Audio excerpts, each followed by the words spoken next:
Assalamu alaikum wa rahmatullahi wa barakatuh. Muna da godiya wa Allah subhanahu wa ta'ala wadda a cikin falalarsa da rahamarsa ya sake haɗa fiskokinmu a cikin wannan babban cibiya, wannan masallaci na Darussalam. Muna roƙon Allah ya kuma haɗa mu a Darussalam. Bayan dawowanmu karatuttuka na bayan sallah, muna ta kan gabatar da darussa na goron sallah, wadda kusan dukkan darussanmu muna gabatar da su ne akan ɓangarori daban-daban da al'ummar mu ta rakkana a kansa.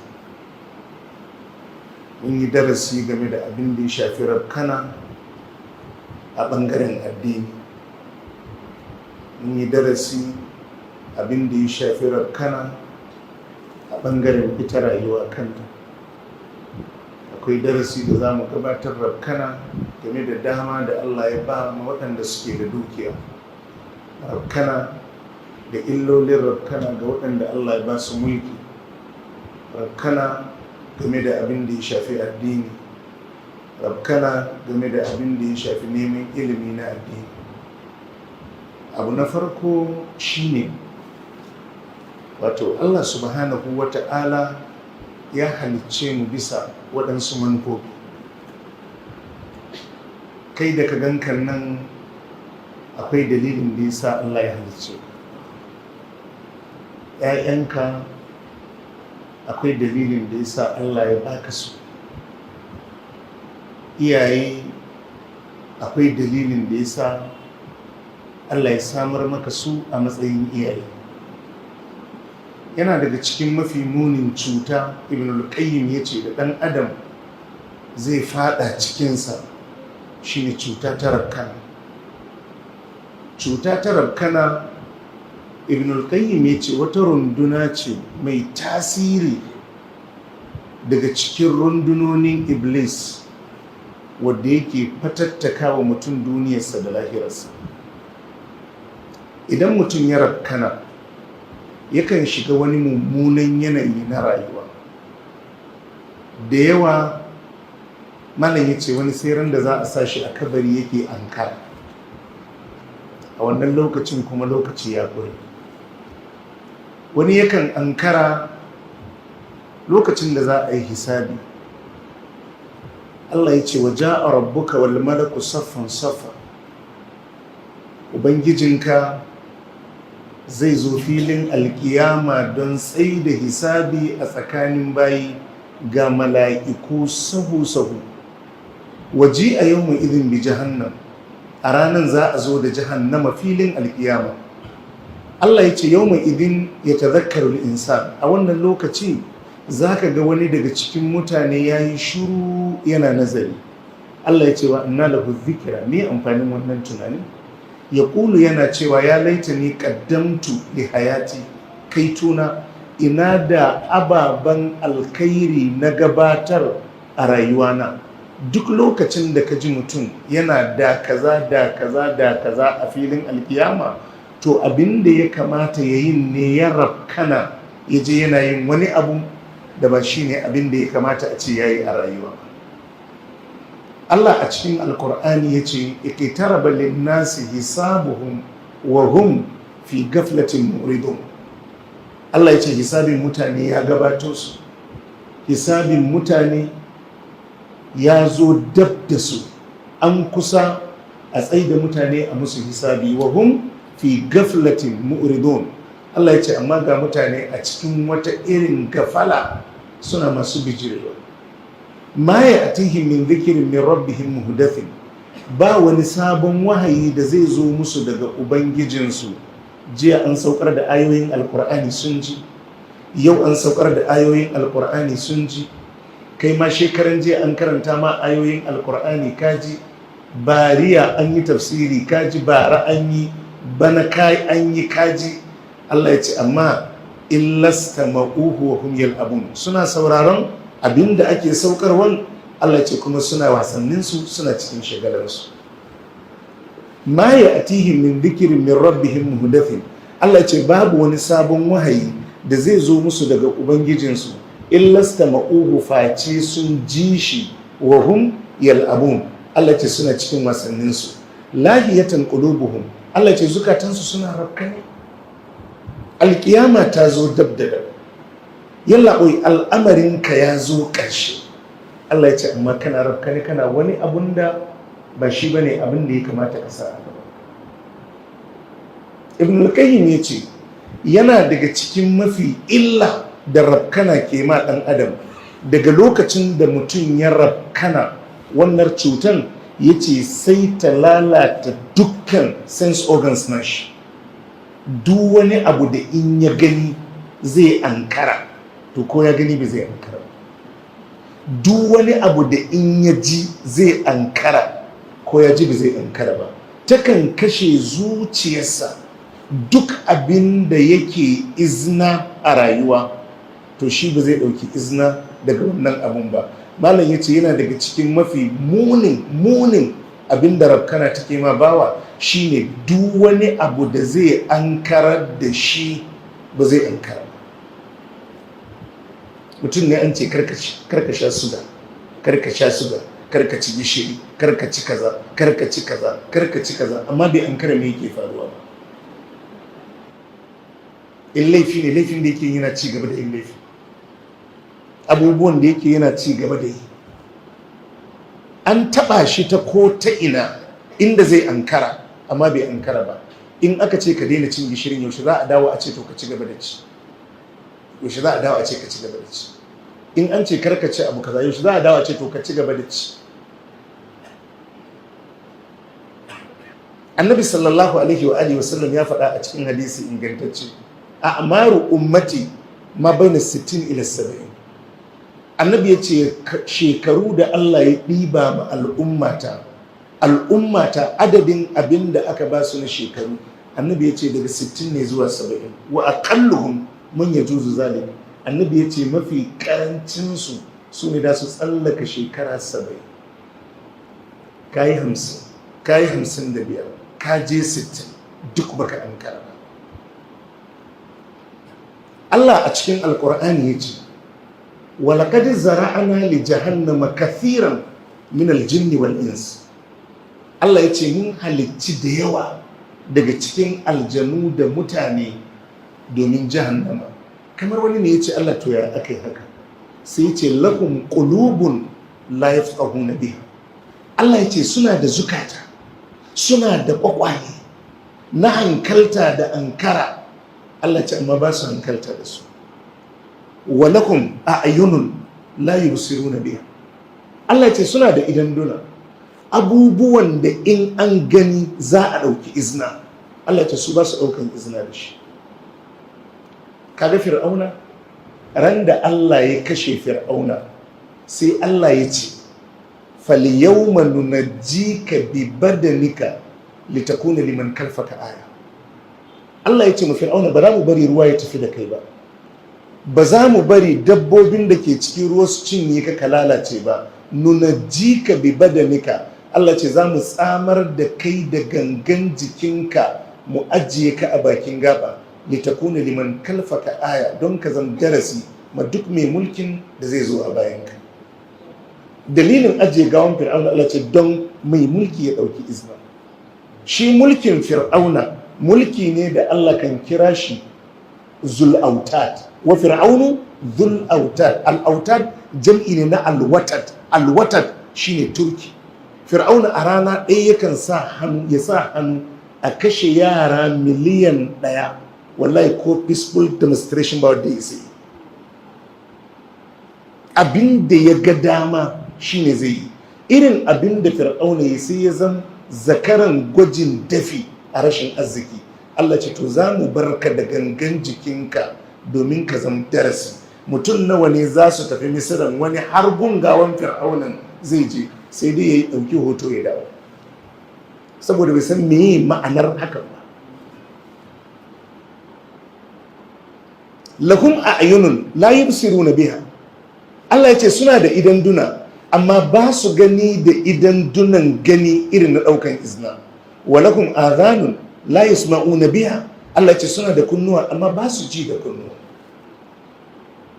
a suratul haqqa da Allah ya bada labarin yadda suka yi da adawa, yadda yayi da samudawa, yadda abubuwa duk suka faru, sai ya ce linaj'alaha lakum tadhkiratan, duk labarin nan na kawo muku ne don ya zama wa'azi gare ku. Sai ya ce wata iyaha udhunun wa'iya, Allah ce domin kunne mai jin gari ya ji. Allah ya ce to waɗannan bayi da aka halicce su don wuta, lahum qulubun la yafqahuna biha, Allah ya ce mun musu hankali amma ba su hankalta da shi. Wa lahum a'yunun la yubsiruna biha, Allah ya ce suna da idan duna ba su ganin abin da ake ɗaukan izna da shi su ɗauka. Wa lahum adhanun la yasma'una biha, Allah ya ce suna da kunnuwa ba su ji na ɗaukan izna da waɗannan kunnuwan. Allah sai ce ula'ika kal an'am, Allah ce waɗannan mutane kamar dabbobin gida suke. Al'an'am su ne irin tumaki, awaki, shanu, raƙuma. Allah ce ula'ika kal an'am, waɗannan mutane Allah ce kamar dabbobi suke. Sai ce balhum adal, Allah ce kai waɗannan sun fi dabbobi lalacewa. Sai ce ula'ika humul gafilun, Allah ce to rakkanannu kenan a cikin rayuwa. Yana daga cikin illar rakkana shine duk waɗannan kafofi da za ka ankara da su, wallahi malam sai a toshe. Shi yasa wurare da yawa a cikin alkur'ani Allah ya dinga jan kunnen bayi su ankara. Malam ka ga mutuwan nan guda ɗaya ce, idan ka tafi wallahi ka tafi kenan. Duk abin da ka ji an faɗa zai faru, wallahi billahi zai faru. Za a fara ma tambaya a kabari akan addininka. Ka san addinin baka san addinin ba, sai canza wani abu ba zai canza.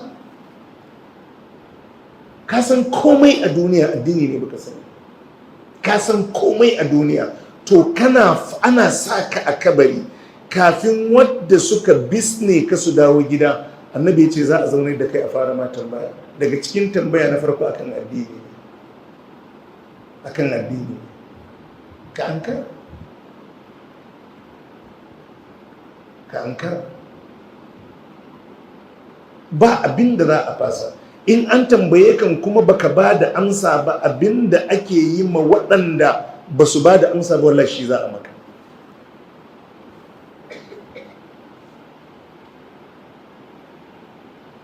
Saboda haka Allah ya ce a Qur'ani wa anzirhum yawmal hasrati id qudiya al-amru wa hum fi ghaflatin wa hum la yu'minun. Allah ya ce ka gargadi al'ummarka, wa anzirhum, ka gargadi al'ummarka yawmal hasrati, game da ranar nadama, ranar dan da na sani. Id qudiya al-amru, lokacin da za a gama komai, an tsaye da bayi, an yi hisabi, an ba su takaddansu, an kada su zuwa ga makomansu. Wa hum fi gaflatin, Allah ce to ga mutanen kafa a duniya suna rabkane, wa hum la yu'minun, Allah ce ba su ba da gaskiya.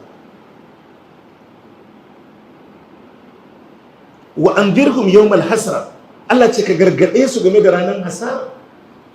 A suratul a'raf Allah yake cewa wa iz akhadha rabbuka min bani adama min zuhurihim dhurriyyatahum wa ashhadahum ala anfusihim. Bayan Allah ya halicci annabi Adam alaihi salatu wassalam, sai ya ciro tsatso zurriyar annabi Adam daga bayan iyayensu duka, sai da aka baje kolin 'ya'yan annabi Adam ma annabi Adam alaihi salatu wassalam. Wa ashhadahum ala anfusihim, Allah sai yayi alkawari da yarjejeniya, ya kuma kafa shaida ma 'ya'yan annabi Adam akan kansu da kansu. Alastu bi rabbikum, Allah ce ba ni ne ubangijinku ba, ma'ana ba ni za ku kaɗaita da bauta ba, ba ni ne Allahnku ba. Duk abin da ake bukata na hakkin Allah akan bawa, sai da Allah ya kulla wannan yarjejeniya da 'ya'yan annabi Adam. Wannan dalili yasa duk al'ummar da Allah ya ɗaga a bayan ƙasa, sai ya turo mata manzo ya zo ya tunasar da ita cewa akwai yarjejeniya da alkawari tsakaninta da Allah. Wa ashhadahum ala anfusihim, Allah ya shaidantar da su akan kansu da kansu. Alastu bi rabbikum, Allah ce ba ni ne ubangijinku ba. Qalu bala shahidna, duka 'ya'yan annabi adam alaihi salatu wassalam suka ce Allah mu shaidunka ne akan kanmu da kanmu. Allah sai ce an taqulu yawmal qiyamati inna kunna an hadha gafilin. Allah ya ce to karfa ranan alkiyama mu haɗu da ku ce mini kurrab kana kun manta wannan alkawari. Allah ya ce kar mu haɗu da kai ka ce ka manta. An taqulu yawmal qiyamati inna kunna an hadha gafilin, ai li Allah taqulu yawmal qiyamati inna kunna an hadha gafilin. Allah ce kar mu haɗu da ku a ranar alkiyama na tambaye ku wannan alkawarin. Allah ce ku ce mun kun manta.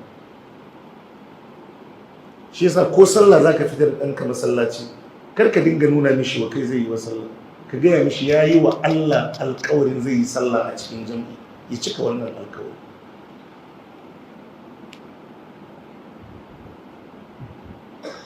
To akwai da yawa yadda muka ambata, wadda sai lokacin da mai afkuwa ta afku, sai lokacin da mai afkuwa ta afku, damammakin duka suka subce, mutum sai ya ga rashin amfanin abin da ya aikata.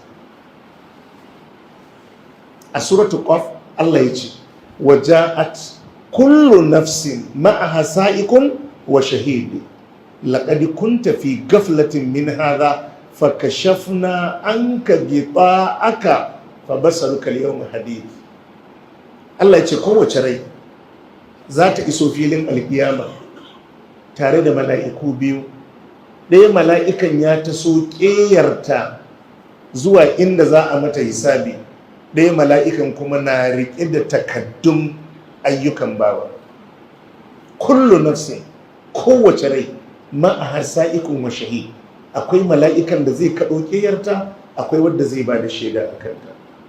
Daga ran da alƙalami ya fara rubutu a kan mutum, Allah ya haɗa kowannenmu da mala'iku guda biyu, raqibun atid. Abin da ya ba su umarni duk inda ka shiga su shiga, abin da yake so su ɗauko mishi mai kai mai kaci, mai kai mai kaci. Wani a haka da waɗannan mala'iku zai je kwana a ɗakin karuwa. Duk inda ka je ma yalfizu min qawlin illa ladayhi raqibun atid. Duk inda ka je, ina ka je mai kai abun, in magana kai mai ka faɗa, abinda aka ba su umarni su ɗauka, za a yi rikodin wannan abu. Ba wadda ba za a je da nashi. Saboda ka wannan mala'ika yana ɗauke da dukkan abin da zai ba da shaida a kan mutum. Wannan ya tasa ƙeyar mutum zuwa filin alkiyama. Allah sai ce laƙadi kunta fi gaflatin min hada. Allah zai ce ka rafkana a duniya game da abin da ke faruwa a yanzu nan. Laƙadi kunta fi gaflatin min hada. Wannan cikin da ake yi, wannan buɗe takaddu da ake yi, falle-falle, Allah zai ce ka rafkana akan abin da yake faruwa wannan. Fakashafna an ka giɓa aka. Allah zai ce to yau mun yaye maka yanar idonka. Fa basaruka al-yawma hadid. Allah zai ce yau ganinka zai yi kaifi, ma'ana yau za ka gani tangarara. Duk abin da ka ji alƙur'ani ya faɗa, wallahi tallahi haka abin yake. Fa wa rabbi samai wal ardi innahu lahaqqun misla ma annakum tantiqun. Allah yace na rantse da ubangijin sama da ƙasa, alƙur'ani da alƙiyama da duk abin da ka ji alƙur'ani ya zo da shi gaskiya ne. Allah ce mislama annakum tantiqun, kamar yadda ku kuke magana. Ni yanzu ai ni ne Ahmad Tijjani. Allah ce to yadda na yarda ni ne. Allah ce wallahi haka alƙiyama take. Yadda ka yadda kai ne da gaske kana nan. Allah ce wallahi haka abin yake. Duk waɗannan abubuwan matakai ne kuma da a zo a bi su. Fakashafna anka aka. Mun yaye maka yanar da take idonka.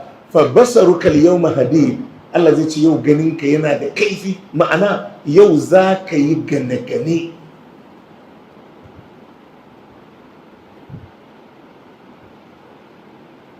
Wani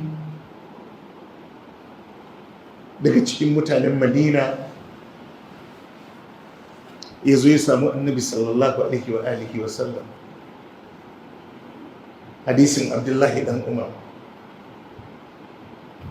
yace kuntu ma'a rasulillahi sallallahu alaihi wa sallam, yace ina tare da annabi sallallahu alaihi wa sallam wata rana, faja'ahu rajulun min al-ansar, sai ga wani mutum daga cikin mutanen Madina ya zo wajen annabi sallallahu alaihi wa sallam, fa sallama ala nabiyyi sallallahu alaihi wa sallam, sai ya sallama wa annabi sallallahu alaihi wa sallam. Annabi ya amsa, sun makala sai ya ce, ya rasulullah, ya manzon Allah, ce ayyul mu'minina afdal, yace a cikin mu'minai waye mafi falala, waye mafi daraja a tsakanin mu'mini.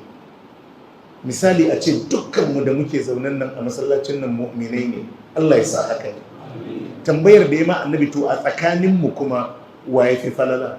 Annabi ya ce ahsanuhum khuluqa, wanda ya fi kyawawan ɗabi'u. Kala sai ya ce wa ayyul mu'minina akyas, to a cikin mu'minai waye mafi hankali da basira? Idan aka ce dukkan mun nan mu'minai ne, tambayar da ya ma annabi, waye mafi hankalin cikinmu, waye mafi basiran cikinmu? Kala sai ya ce aktharuhum lil mauti dhikra, yace wadda a cikinsu yafi yawan tuna mutuwa.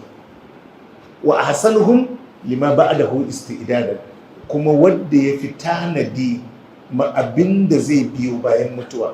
Annabi yace duk cikin mutane ba wanda ya kai shi hankali, wadda yake yawan tuna mutuwa. In ya tuna mutuwa kuma yana aiki ma abinda zai biyo bayan mutuwa, annabi yace dukkan mu'minai ba wanda ya kai wannan hankali. Duk irin waɗannan an kararwa ne. Ka ji Allah na cewa ya ayyuhal ladina amanu taqullaha wal tanzur nafsun ma qaddamat ligadin, ya ku waɗanda suka yi imani ku ji tsoron Allah, kowace rai ta shirya ta yi tanadin abin da ta shirya magobenta. Haka ne, ba lahiran ana tara nan gobe ba? Haka ne. Kowace rai ta duba, ka yi tunani, in ta Allah ta cin maka yau da daddare ya da a kwashi. Allah ce ka yi nazari a kan haka.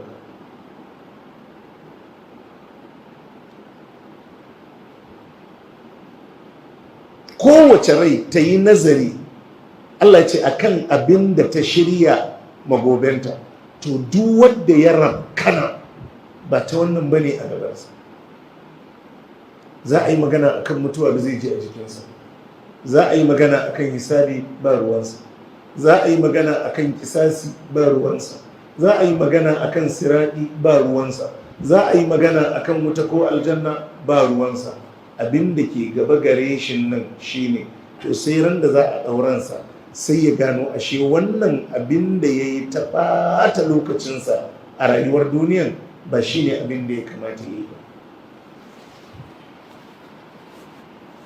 Yana daga cikin mafi munin abin da ke jefa bawa cikin rafkana shine dukufa ido rufe marayuwar duniya. Dukufa ido rufe marayuwar duniya. Duk abin da za ka yi, ka dinga lissafi, ka dinga hisabi makanka. Haka sayyidina Umar ya ce ku dinga hisabi makanku kafin a tsaye da ku a muku hisabi. Ka dinga lissafi.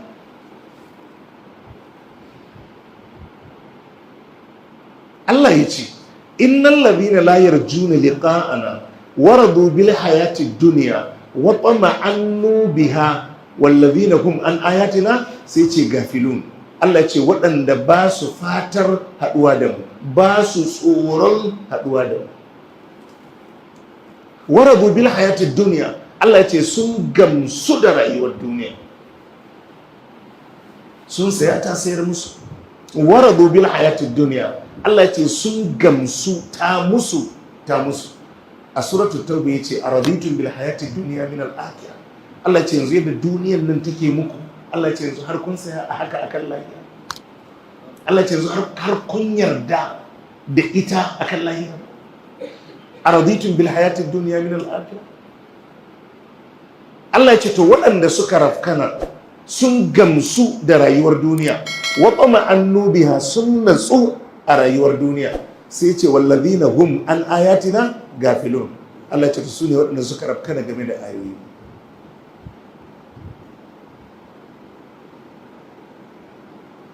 A suratul rum yake cewa ya'lamuna zahiran min al-hayatid dunya wa hum anil akhirati hum gafilun.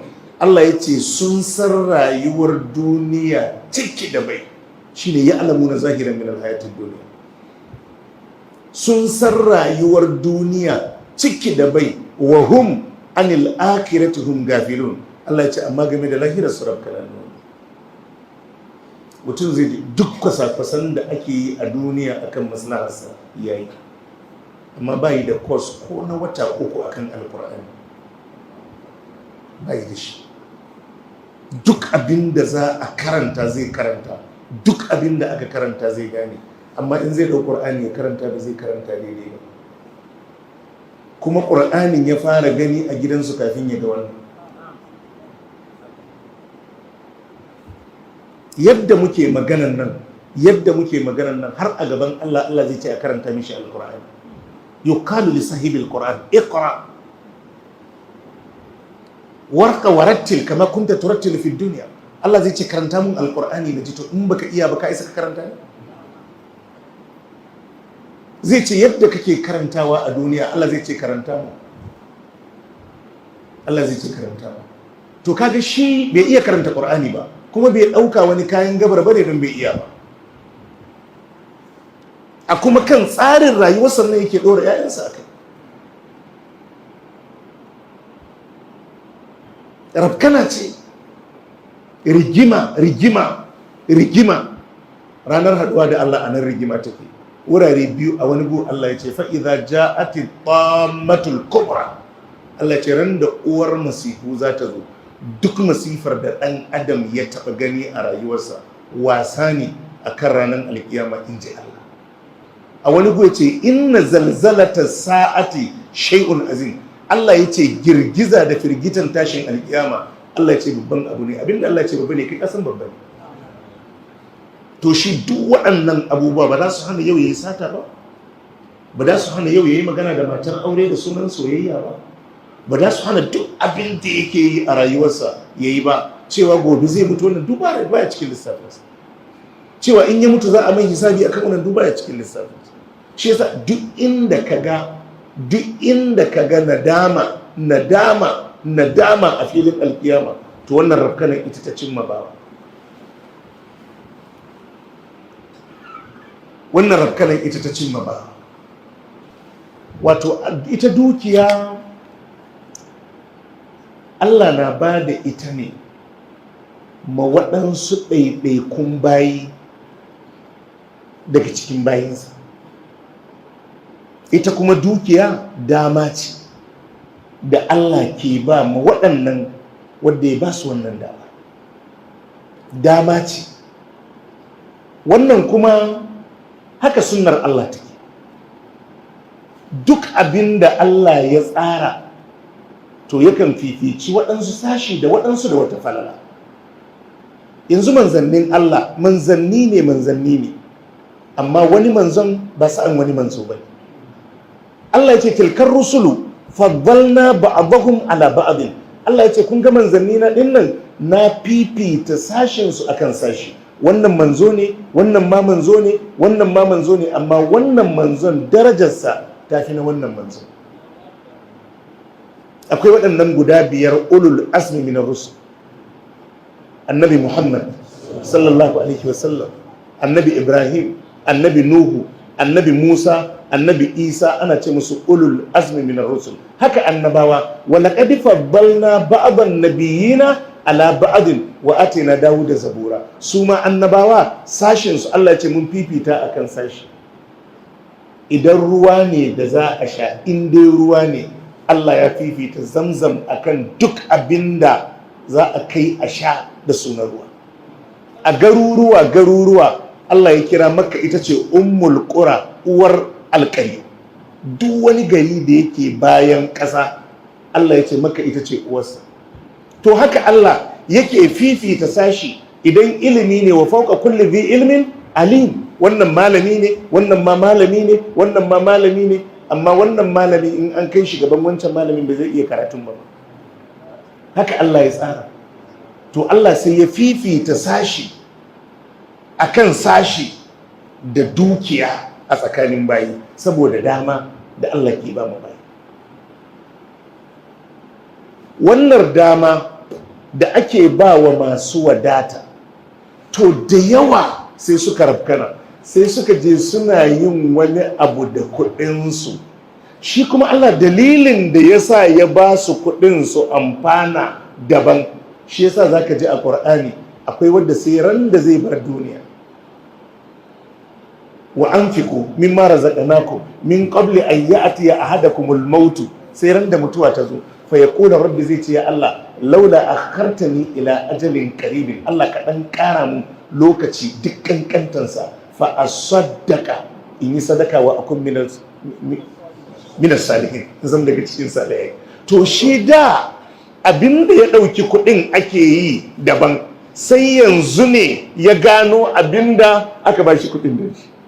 Ga can wani mutum da Allah ya ambaci labarinsa a suratul haqqa, bayan ta ɓaci a filin alkiyama an ba shi takaddansa a hannunsa na hagu. Daga cikin kalmomin nadamarsa sai ce ma a gana anni maliya, ya ce dukiyata bata amfane ni ba. To da ya ce ma a gana anni maliya, dukiyata bata amfane ni ba, ba fa manyan gidaje ne bai gina ba. Ma a gana anni maliya da ya ce dukiyata bata amfane ni ba, ba fa manyan ababen hawa ne bai yi ba. Ma a gana anni maliya da ya ce dukiyata bata amfane ni ba, ba fa manyan kamfanoni ne bai yi ba. Abinda aka bashi ya yi da shi ne bai yi ba, sai ya je wani abu daban da shi.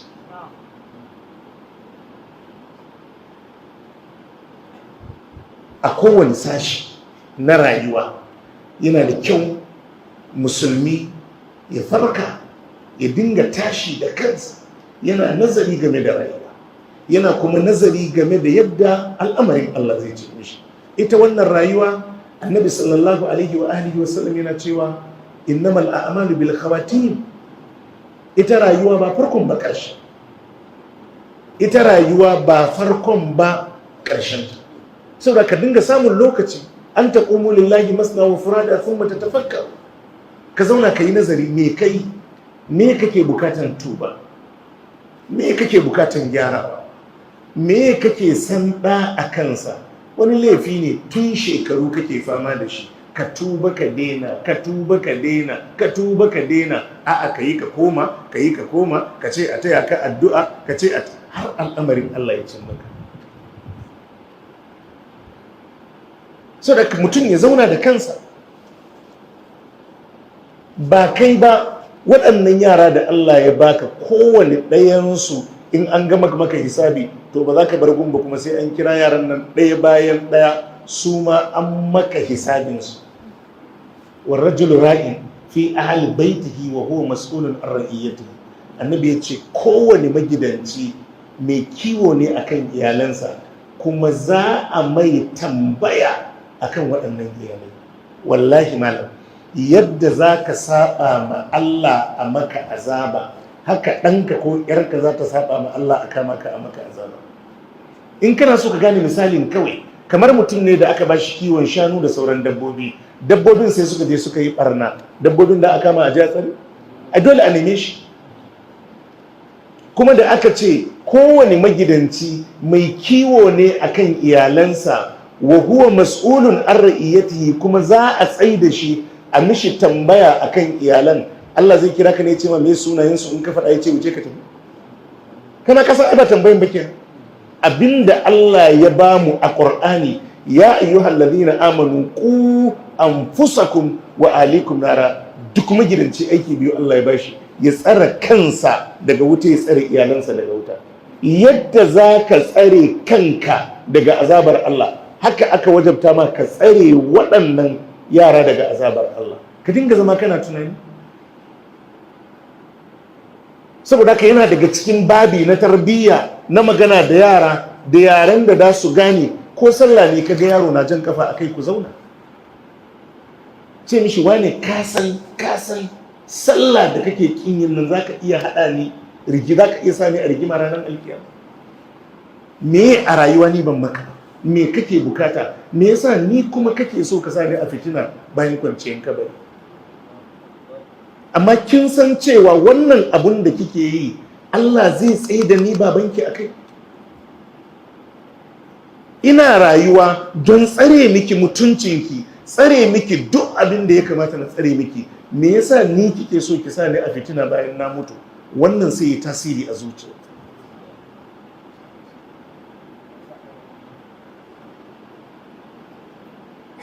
So dukkan waɗannan abubuwa ababa ne na lissafi, amma dai tsakani da Allah lokaci yayi, haka Allah ya faɗa. Alam ya'ani lil ladina amanu. Allah ya ce yanzu ku masu imani har yanzu lokaci bai ba. Idan harkokin nan ne na rayuwa dai kai Allah ya ce yanzu lokaci bai ka daina wannan abun ba. Alam ya'ani lil ladina amanu an taksha'a qulubuhum li dhikrillahi wa ma nazala min al-haqq. Allah ya ce yanzu lokaci bai yi ba da zukatanku da su rusuna su ji tsoron Allah,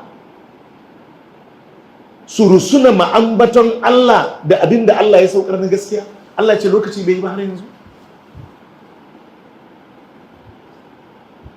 Saboda ka yana da kyau ka samu lokaci naka na kanka, ka dinga zama kana lissafi.